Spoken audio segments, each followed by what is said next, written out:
Good afternoon and welcome to the European Outlook for Thursday, the 5th of September. If you're enjoying the content here in the channel, and I know there is more views and more subscriptions in the last 24 hours, a massive thank you to you for doing that. But if you're enjoying the content and if you haven't already done so, please hit that subscribe button and like the videos as well. It lets myself and YouTube know that you're enjoying the content here in the channel. But I wanted to show you first and foremost the pressure chart here. This is a loop of medial seal showing the heights across the top of Europe being quite strong. In fact, we've got 1035, 1036 millibar high centered over Western Russia. And that extends right away across Northern Europe, if you notice. And then we've got this lower height field across Southern Europe.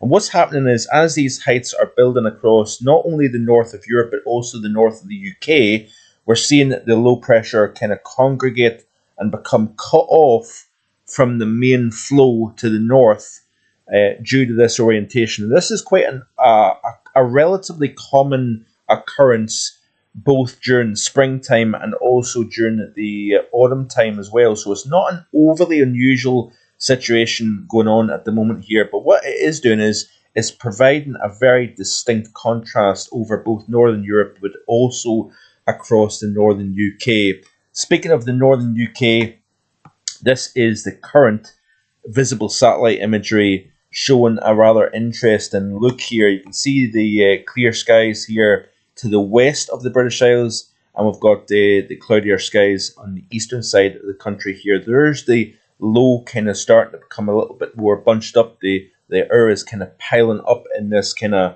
area here where it's got nowhere to go essentially. So we're forcing a lot of rising motion here while we've got a lot of sinking motion further north here. So we've got rising here, sinking here, and what's happening is we've got warming taking place as winds blow in from an easterly direction. We've got cloud associated with winds crossing over relatively cool waters of the North Sea. Further west, that moisture then and clouds dissipate, and we've got the warmest temperatures in the western side of the UK here. A lot more cloud across the bulk of England, Wales, and eastern Scotland, if you notice. And then we've got the thicker cloud here associated with the boundary between the high to the north and low to the south. And we've got some fairly heavy persistent rain that is not only going to be affecting today, but it's also going to be affecting the next couple of days. We could see rainfall amounts really mount up with this type of scenario. So if we look at the rainfall, you can see here as we play through the next several days. This is off the GFS, by the way. And you can see the rain amounts really starting to mount up if it's going to upload for me. It's if the internet's playing up a little bit. So let me just see here if it's going to allow me to upload the current chart that I'm looking for. Is it going to play ball with me? Doesn't look like it. Let's look at the northwest view here and see if that's going to play. These are the current temperatures, by the way. And you notice here that we do have much fresher conditions because of that low centered over northern France and extending into the southern UK. We've got not overly warm day across the UK, but we are going to see the temperatures rise further over the next 24 hours or so here. Notice here we've got a lot of heat across Central Europe at the moment. And as this low winds up to the south, high to the north, easterly winds, we're going to start to pull and transport some very warm, humid air out of Central Europe across the UK, particularly so as we progress into the day tomorrow. We're going to see those 850s of plus 10, plus 15 even. Some of the warmest 850s of the entire year moving into the northern half of the British Isles here. And that could promote some of the warmest days, not just since May, but actually some of the warmest days of the year so far. We've got a few sites in the western side of Scotland that have failed to reach 24 Celsius all summer, which is pretty incredible actually. But notice the contrast even between northern and southern Spain. France is in relatively cooler, then you've got the heat here, but it's that low over France that's pulling this heat essentially out of eastern Mediterranean up through Turkey, Greece, the Balkans, across with this circulation here. And then essentially what's going to happen is those warm 850s, the column is going to then pull into the UK, and we're going to see the temperatures rise over Western Scotland. As those winds cross over the Grampians and the Highlands, we're going to see downslope compressional warming and the Föhn effect. We may even see 27 Celsius by the time we reach tomorrow afternoon here. So is the chart opened up for me as expected? No, it doesn't actually look as if it has, unfortunately. Oh, there we go. So there we go here. So you can see here the circulation almost in the rainfall total accumulated precipitation presentation. You can see here the kind of spiral bands of precipitation associated with that low, almost centered bank slap over Biscay. Northern portions of Iberia seeing wet conditions. This is between now and the beginning of Saturday. Moving out to the end of Sunday, this is how things are looking. Notice here, very dry across the bulk of the UK, not just across northern UK, but actually the bulk of northern and even Midland England. Between now and the beginning of Saturday, not a whole lot of precipitation, but we are going to see that band moving northwards as we progress through the course of the weekend here. So let's look at a view closer up. Let's look at the UK as a whole. This is towards the end of Saturday. Could see 100 plus millimetres, by the way. Some of these bands of rain are going to stay in the one location for a period of time. Heavy wind-driven rain, and those rain totals are really going to start to mount up. So off the GFS model at least, as of 9 UTC on Sunday morning, we've still got high and dry across the bulk of Scotland with the exceptions of the southwest, northwestern England, but generally dry from about just to the north of Birmingham northwards, then further south, 5-6 millimetres. Got less so in the way of rainfall towards East Anglia, as you can see here, but the further south you go, London, south suburbs, 20-30 millimetres of rain here, and then it's once you move westwards, kind of Southampton towards Bristol, we could see in excess of 50 plus millimetres, quite widely actually. Let's actually hone in. Let's look at the ECMWF, and see what it's showing.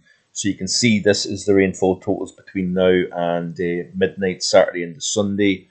Let's again, you can see very little in the way of rain across the majority of northwest England, the majority of Scotland, Northern Ireland, the Republic of Ireland. Very little in the way of rainfall, as you can see. Let's zoom in to England, Wales and Ireland between now and the end of Sunday. And you can see here that we're actually talking about in excess of between 80 and possibly slightly over 100 millimetres. Notice here, just out over the open water here, the model is predicting 111 millimetres of rain, which is quite a significant amount of rainfall actually. So essentially what this is the boundary between high pressure to the north and that cut-off low to the south. Looking at the temperatures here, you can see, if I can get, I've got that many charts opened up. You can see here, so this is obviously the current visible satellite here, plenty of showers and thunderstorms over parts of Europe, but also across the north of Africa. We'll look at that in just a second once again. But let's have a look at the GFS and temperatures in particular. So let me just see here. Get rid of this advert. 2 meters. Let's look specifically at the UK because this is quite interesting. In fact, before we actually look at the 2 meter temperatures, this is maximum and minimum actually. But let's look at the UK and see what it's indicating. Sorry here, folks. This is quite slow going here. Come on, Marky boy. You're not doing a very good job here today. So let's see what we're looking at in terms of temperatures. 850s first. And see what it's showing. So there's the warmer 850s now starting to progress in towards. I wish that advert wouldn't keep popping up. But you can see here we start off even today with relatively cool air aloft. But as these easterly winds, as that cut-off low kind of winds itself up over Biscay, we've got that boundary across the far south of the UK. We're going to increase the winds between the pressure differences. It's a pressure difference that's strengthening the easterly flow. Strong high pressure. My weather station here actually recorded 1029 millibars Down over Biscay, we've got the, below 1,000 millibars. That 30, 40 millibar pressure difference, that gradient, increases the strength of the wind. And when you've got that record warm temperatures over Europe, we'll look at those in just a second as well. You're essentially transporting that heat out of Europe across the UK. Like I say, this is some of the warmest temperatures that we've seen to date, especially across northern UK, not so much across the south, but across the north of the UK here. We've got temperatures in excess of 15 Celsius in some parts of central and northern UK, which is quite significant actually, especially for September. But also across northern areas, you just don't see it particularly often. Let's have a look and see what the maximums are looking like here as we go forward. It looks as if it's not allowing me to go much beyond Friday at 6Z, which is a bit strange. Don't know why that's doing that actually. Let's actually go back to the chart here on weather charts and see what it's showing with regards to the temperatures. I want to specifically look at Scotland. Yes, we may see 26, 27 even across southern areas, but the take home about the northern UK is how cool the summer has been, and the fact that these temperatures are going to be quite a significant jump compared to what we've seen all along. And it's really the west coast that is going to see the warmest temperatures without doubt. With the winds crossing over the mountains, and we'll see the downsloping effect, we could see in excess of 26 Celsius along the west coast. Achnagar, Kinloch, points along the west coast, even Oban, for example, may see 26. And I think there's an outside chance of seeing 27. And if we do see 27, it's up there with some of the highest temperatures we've seen back in May. I think the highest temperature anywhere in Scotland during the month of May officially is somewhere in the region of about 26 and a half Celsius, I think. So if we can get in excess of 26, even close to 27, we may in fact see the hottest day of the year so far. And like I said, some of these stations during the period between June and August didn't exceed 23 or 24 Celsius. So this is quite a big deal for folks here, given how cool the meteorological summer has been. I want to show you this interesting tweet here by Severe Weather Europe. I really quite appreciate their content. It's very informative. It's very interesting, some of the stuff that they put out. This is obviously the accumulation in terms of rainfall between now and Tuesday the 10th of September. And we've got this circled area of very heavy precipitation. But you notice the blow up over the western side of the Sahel here. This is a very large blow up of thunderstorms here, further north than normal. And this is going to be something discussed in Saturday's Tropical Outlook, so stay tuned for that, because we're going to look more and more in depth at the reasons behind why this pattern is doing what it's doing. And I've kind of touched on a few things already, but I'm going to talk about that a little bit further and how, what things are looking like further down the road. But look at this big blow up of convection here, and then this kind of trail of moisture here connecting with this big, large complex of thunderstorms, extending its way up and then riding along the spine of the Appalachians, Atlas Mountains here of Morocco into northern Algeria, into Tunisia, and then out into the Mediterranean here. Fascinating stuff, to say the least. So we're going to continue to monitor this scenario going on within the African Sahara Desert. Certainly a lot of things going on at the moment here. Jumping back to the UK, this is the current radar chart here, so high and dry across the majority of the UK, with the exception to the Edinburgh area. Funny enough, that looks as if we've got a little bit of a signature showing up here, but we've got some fairly heavy precipitation riding that easterly flow into areas generally from about Southampton, Portsmouth west, up through Cardiff, extending its way up to just the north of Cardiff here. Very distinct line here, difference between where it's heavy rain and where it's literally nothing. And then further north you go, the sunnier it is. And we're going to see that boundary setting up during the course of tomorrow as well. Precipitation anomaly over the next 7 days looks like this here. So wetter than average Biscay, northern France, into the far south of the UK, drier across the north. This was a pattern that I alluded to back at the end of August, that we would have high pressure to the north, low pressure to the south, wettest conditions to the south, driest conditions to the north here. And essentially that is playing out quite nicely indeed.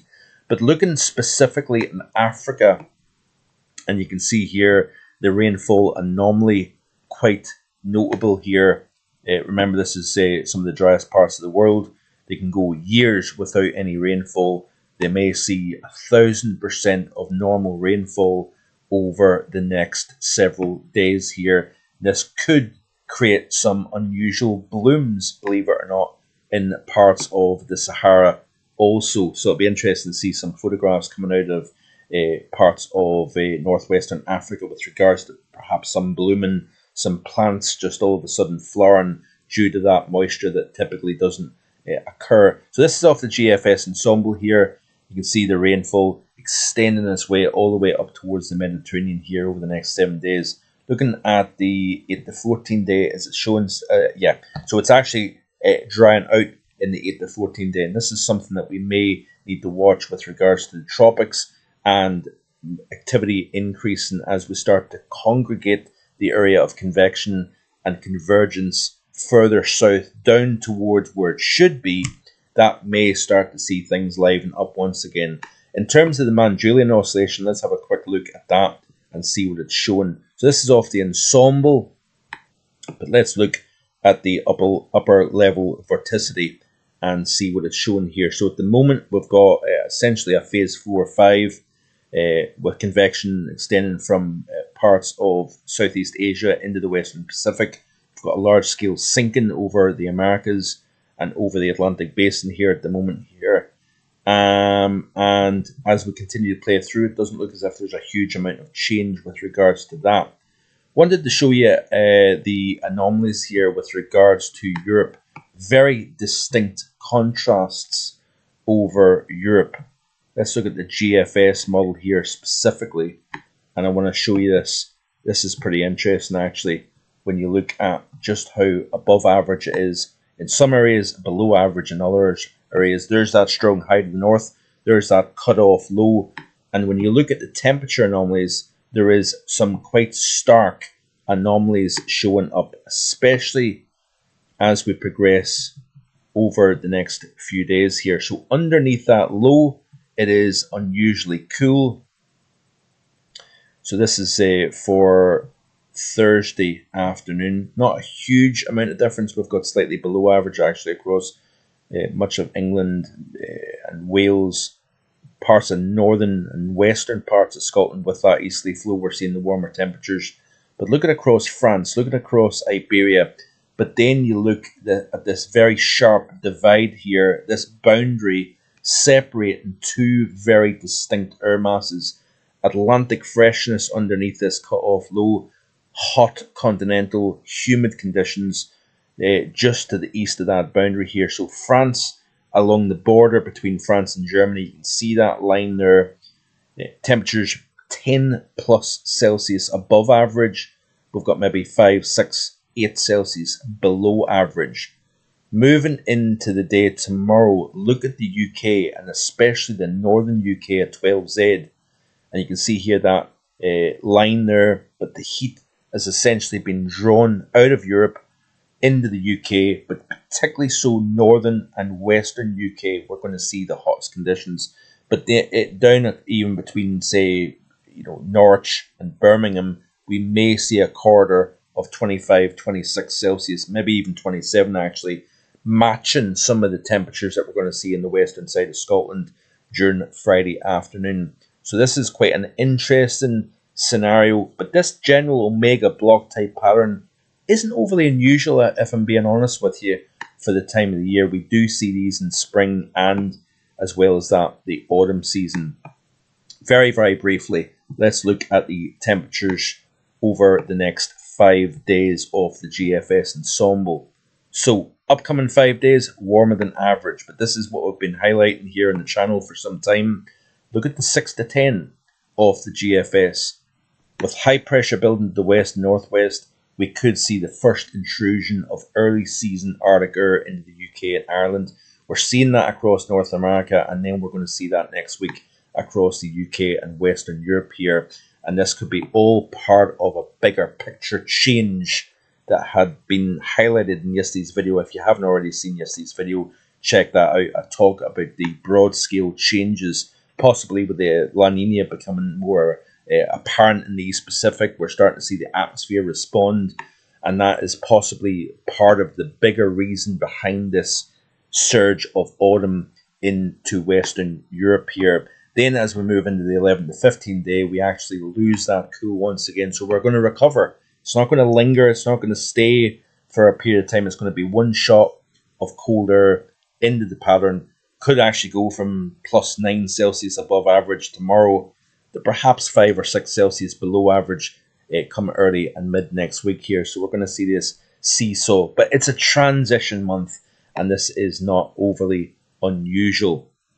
More in the cold spell next week coming up, and also there is going to be a live stream at 4 p.m. on Sunday afternoon. We're going to be looking at a few things, including the rain in the Sahara Desert, the tropics, the extremes that are taking place around the world. In fact, let me just end today's video by looking at some of the records that have been fallen in parts of Europe.